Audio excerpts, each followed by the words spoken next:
with Whole Armour Firearms and Security Training. So let's talk firearm safety for a minute. So there are about 4 basic firearm safety rules that everybody teaches, preaches. They're all about the same. Some change the verbiage a little bit, some add, some take away to the verbiage so that it's easier for you to remember. I'm going to give you our take on firearm safety. So the number one safety rule even is your finger off the trigger. And if you don't touch that trigger, it won't go off. So finger off the trigger until your sights are aligned and you see what you need to see to take the shot.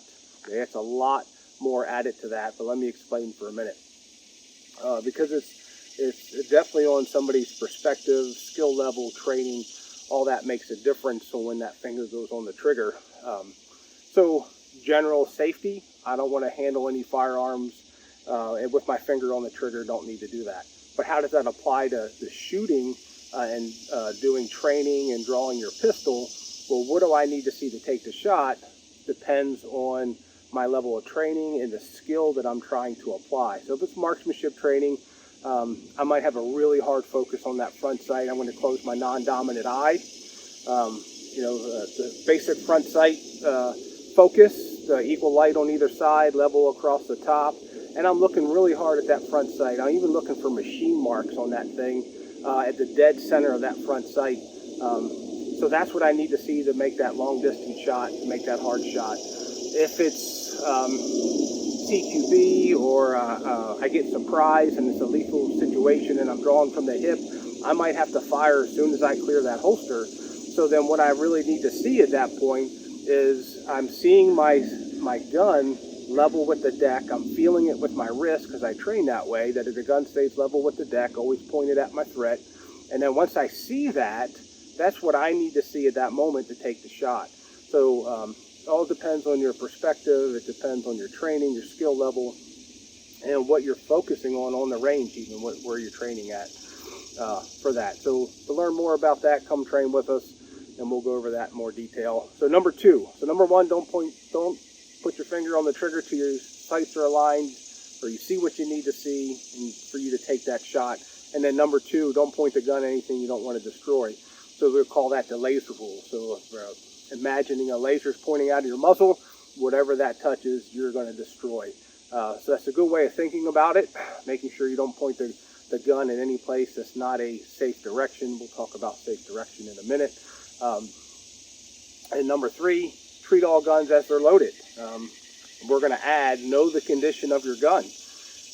It is easy for a firearms instructor to have to do a press check or clear his gun. He's not sure of the condition of it. He's training. He's thinking of the next thing that he wants to say. He's thinking about what he saw with the students. So it's really easy for an instructor in that environment on the range to forget the condition of his gun. But as a student, we're going to expect you to know the condition of your gun. So you're going to treat all guns as they're loaded. That's the safety aspect of it. You don't want to just pick something up, press the trigger. That's violating number 1 and number 2 possibly already.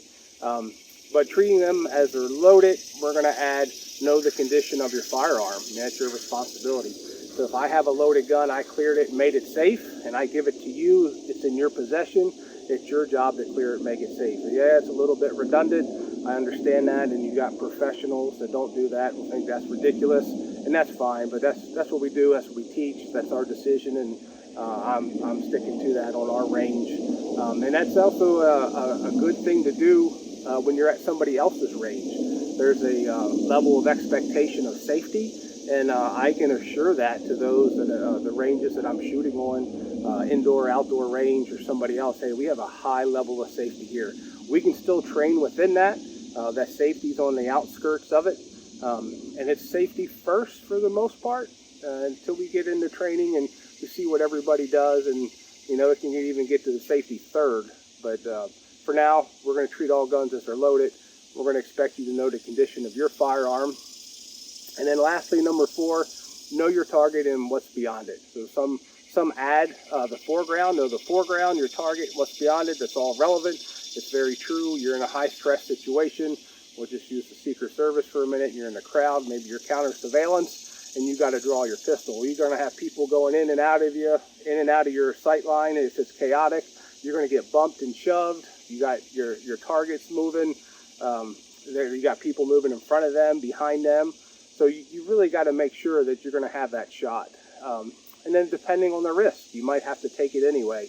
But if there's time, and with your skill level, you got to know your skill level, whether you take that shot or not. That all happens in fractions of a second, right? So just a quick review: keep your finger off the trigger till your sights are aligned and you see what you need to see to take that shot.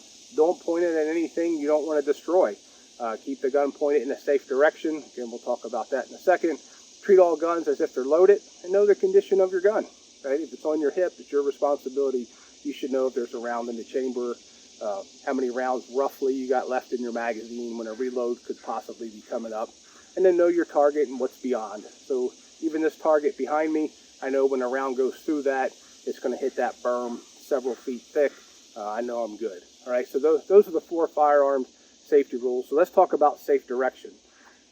Out here on the range, the safe direction is going to be pointed at that berm. We could also justify maybe pointing it at the ground. It's just dirt. But pointing it straight up might not be the safest thing with a loaded gun. The round's going to come right back down at the same velocity. So you got to worry about that. So safe direction. What if you're in a hotel and you got to clear your gun? So what is a safe direction for that? So let's give you a definition of safe direction. So if the gun were to discharge, there'd be no loss of life, there'd be no bodily injury, and there'd be minimal property damage. So no loss of life, no bodily injury, and minimal property damage if you were to have a negligent discharge. So your finger's on the trigger, it shouldn't be. You've made that mistake, but you were cognizant of where that gun was pointing, and so there's no loss of life, no bodily injury, and minimal property damage. So you're in a hotel or something like that, like I mentioned, where would that be? You know, is that a mattress? Is that a corner of a wall? I mean, do I have a brick outside?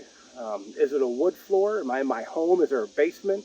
People, in the basement while I'm up in my bedroom or first floor clearing my pistol. So where's that safe direction?